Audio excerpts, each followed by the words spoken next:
we live in a city of 500,000 people, but if I were to take a guess about how many have the wherewithal to go out on a regular basis, Stuart, it's probably around 100,000 people. Okay. We'll, we eliminate the lower class or maybe senior citizens who can't afford to go out or don't go out very much, and children. So I think there's maybe a healthy 20% of our population that have the wherewithal to go out. But unfortunately, not that's not enough people for all of the businesses out there to share. Build smart, move fast, get the edge and last. This is the catalyst. You are listening to The Catalyst, the podcast by the Long Beach Area Chamber of Commerce. Welcome to the Small Business Resiliency Series, brought to you by Dawn Temple Storage, Wells Fargo, Dignity Health St. Mary's Medical Center, Hyatt Regency Hotel, Intertrend, and Crown Castle. And now, onto The Catalyst. Welcome to The Catalyst. How you doing? My name is Stuart Takehara. I'm the Vice President here at the Long Beach Area Chamber of Commerce. And today we are launching off our Small Business Resiliency Series program. This is a program that the Long Beach Chamber started back during the days of COVID, when there was so much information happening. There was so much uncertainty. One of the things that the chamber did is they came in here and they said, hey, listen, we're going to start these series and we're going to tell you what's going on. We're going to keep you informed. We're going to keep you educated. And ever since then, obviously, COVID has kind of become second nature, but that doesn't mean small businesses are out of the woods when it comes to survival. There's still a lot of changes, a lot of resilience that has to happen in the small business community to continue to thrive and prosper. Some of that today can be the uncertain economic times, the ever-changing tariffs, $6, $7 gallons of gas, and people's buying habits. Things are continually changing. Small businesses need to continually be resilient and thinking about the future. And that's why we have this series. And today, I'm very excited to have Dan Lipton from Beach Cities Media with us as our guest today. Dan has been with the chamber for a long time and has been in business for a long time, both pre and post COVID. So I'm really excited to hear his thoughts on where we are and where we're going. So please, everyone, welcome to the program, Dan Lipton from Beach Cities Media. Dan, thanks for joining us and welcome to The Catalyst. Thank you, Stuart. It's great to be with you today.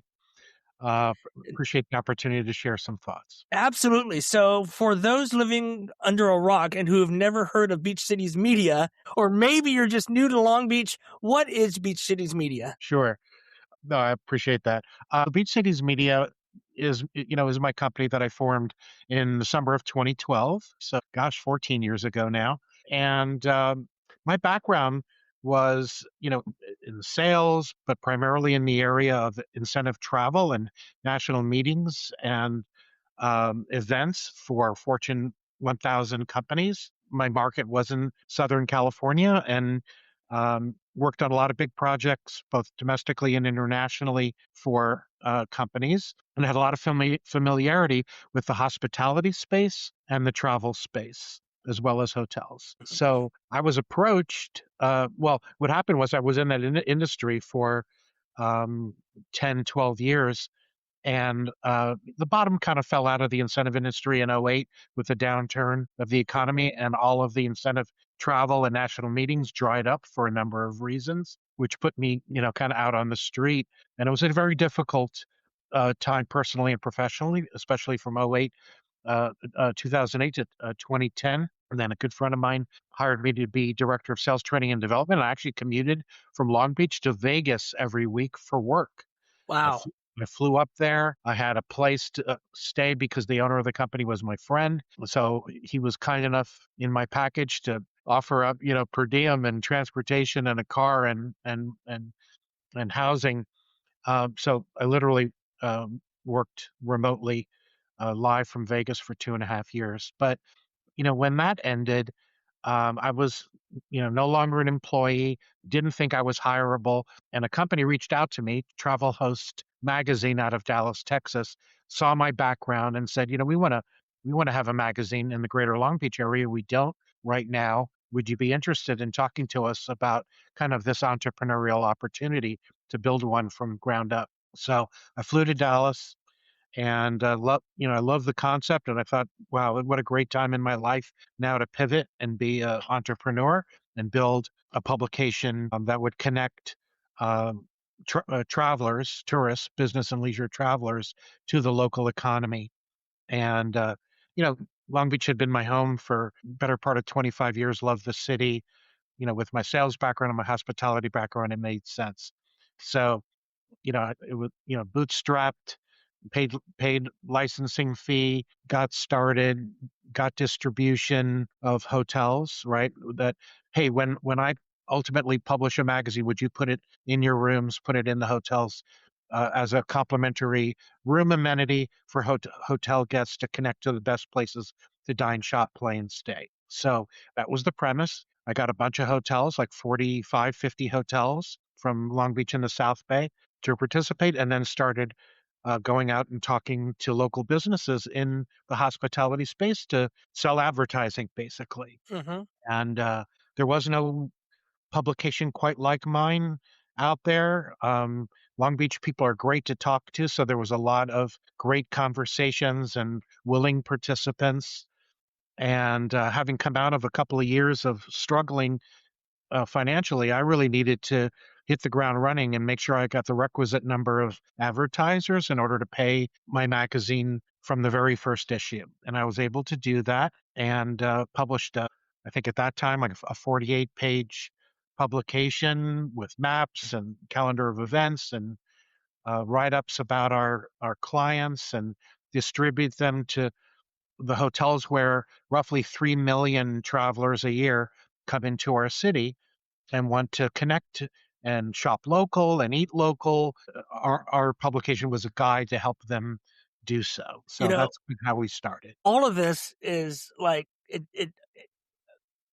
the hospitality, the tourism, the hotels, the dining.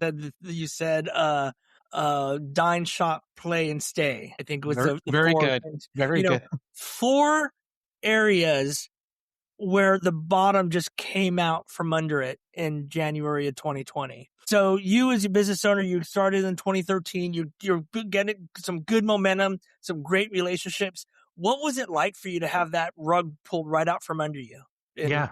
Yeah. in It's a great, 2020? great question. So, as we all know, we shut down second week in March of 2020.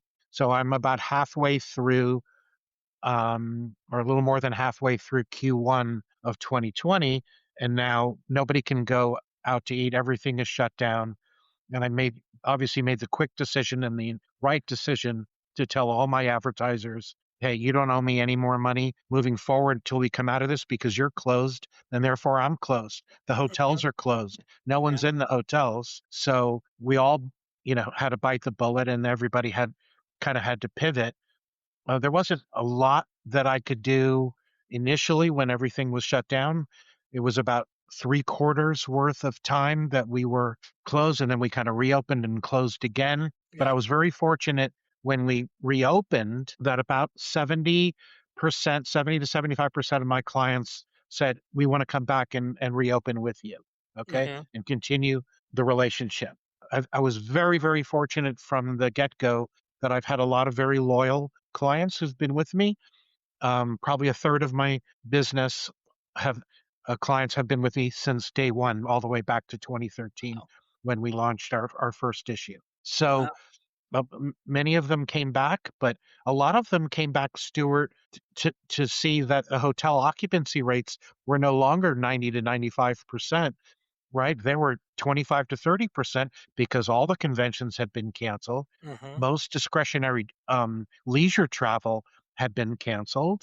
And so it was drips and drabs, and that did not warrant the kind of advertising fees that I had traditionally been asking for it. And so I needed a new audience. So my pivot was that about the same time, I found out about a database of email addresses that I could tap into with 500 different data points, and 175 million double opt-in email addresses, verified email addresses where people said, yes, I'm willing to share my information with your marketing partners, that allowed me to send my magazine out digitally when we did start up again to hand-picked homeowners in a certain geography with a certain household income of a certain age and interest in dine, shop, play, travel, interest in travel, and so that I could I could highly target this audience and send my magazine digitally to them on top of starting back up and getting our magazine in print back into the hotels. And so I was my own first customer with the software, and subsequently, it's now a huge part of my business, this email marketing business of aligning companies with their ideal target market. And to this day, we continue to send our magazine digital, even though we're back to above numbers that we had before. We have increased our print distribution into Orange County. So we have more people now seeing our publication than we ever had before. And then I also did a rebranding effort, left the licensing agreement that I was in for 12 years, branched out on my own, rebranded the magazine to Beach Cities Magazine, beachcitiesmagazine.com.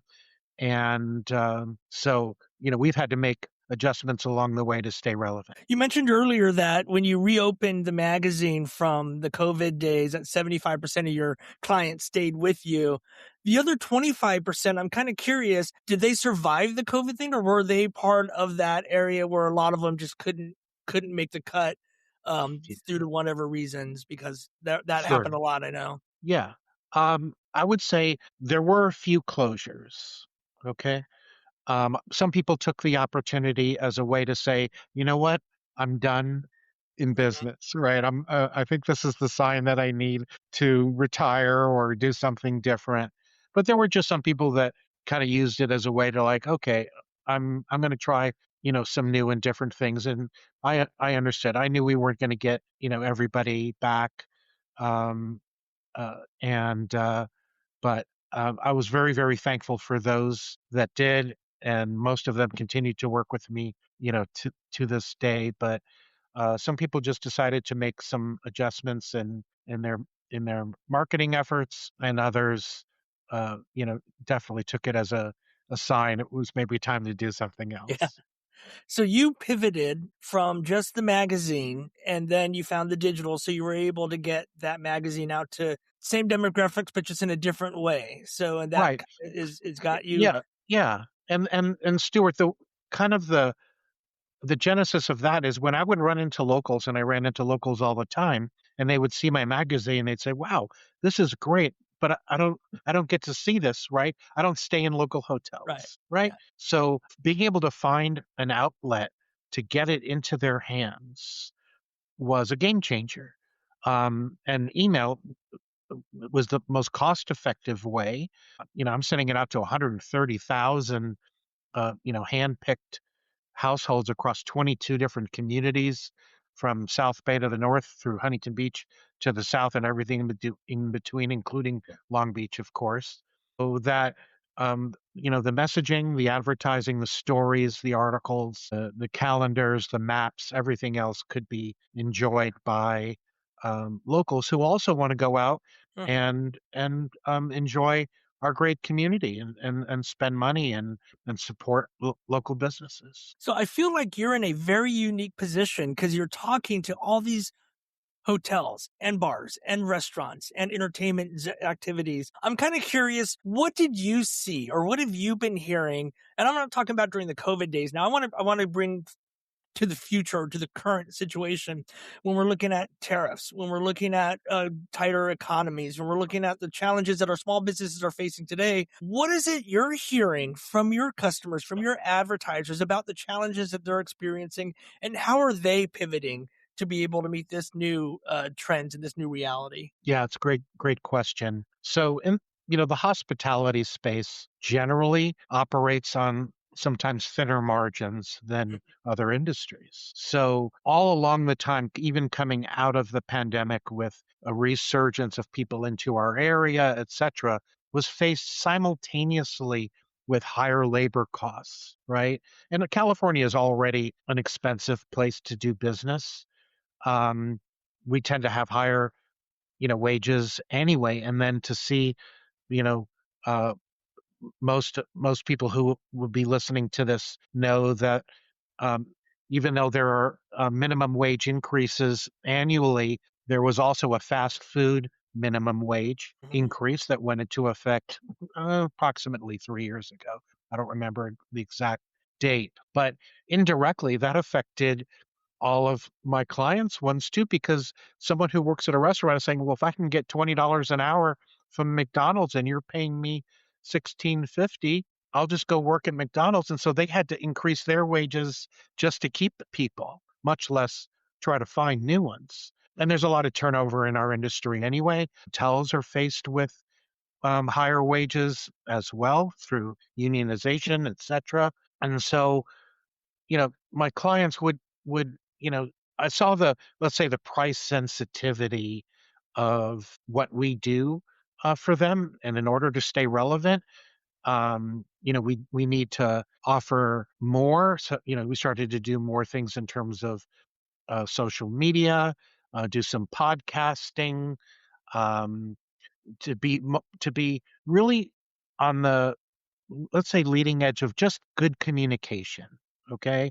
Um, during the pandemic, I wanted to be a resource for letting people know what changes are happening federally at the state level, at our local level, where they could tap into information. So I would have like a little newsletter that I would do because we were all in the same boat together. So I didn't want to just go away and hide under a rock until it was over. I wanted to do whatever I could to help the people that had helped me build a business over the years.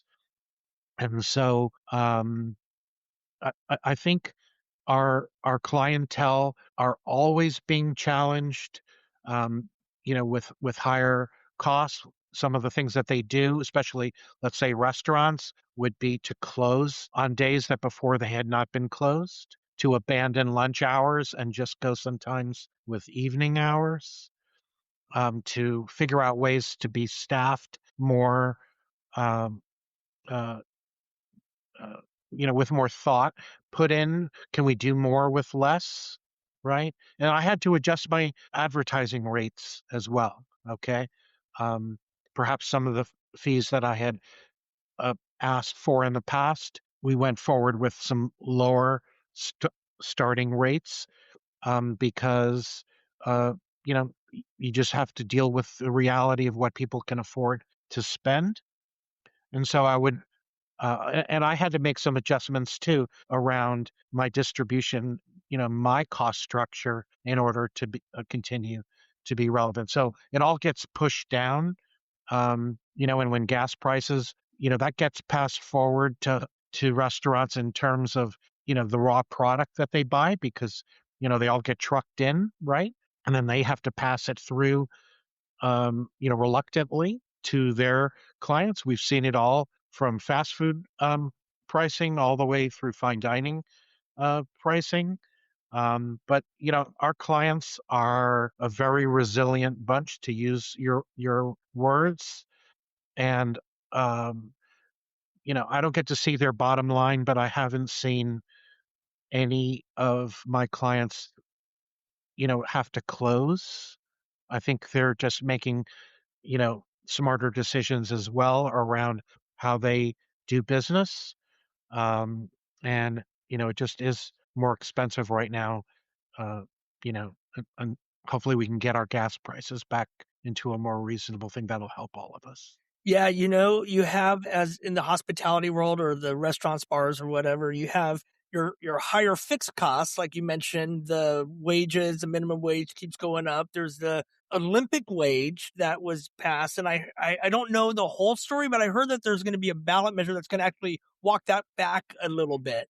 So I don't know a lot of that. I heard it in passing, but you have these higher fixed costs like that, your rent and all this stuff that's going up. But then you have these higher variable costs, such as the tariffs. We don't know where we're going in on that. And our tariffs and our high gas prices is going to affect our food costs, and that's always going to be fluctuating. Businesses need to keep an eye out on all of these little things because each of these small things can make that difference. And when you're only working on, like you mentioned, very small margins to begin with, you either going to raise your prices and nobody wants to pay $25 for a cheeseburger. That just is, but sometimes that's just the mathematical reality of the situation of the world that we're living in right now. It is. I think the differentiator for a lot of my clients being in the service industry, frankly, is service. So, you you know, your food cost is your food cost, and sometimes you just have to raise, uh, what you charge your customers, but then you have to, balance it on the other end with, really doing everything that you can to elevate the customer experience. So whether it's just, you know, that's greeting when they walk in the door, having the best, servers uh, and people, just working with the public who come in. Owners have to be present, managing their business, on a daily basis and doing everything possible to, retain customers and build their repeat business. That was kind of a question I was going to ask is if you were to start a restaurant or open a hotel today or take over a property as a general manager or something like that, what would your priorities be? Or what advice would you give to somebody in this situation where they're going like, I don't even know. We're getting bombarded with tariffs. We're getting bombarded here and we're getting this and our customers aren't coming in anymore. And even our most loyal, you're getting that constant barrage from all different directions. What would you tell them? What advice would you say, listen, here's what you need to do to be able to capture that market. Like I've seen it before. I've been in this business for a long time. I've talked to hundreds of business owners exactly in your shoes.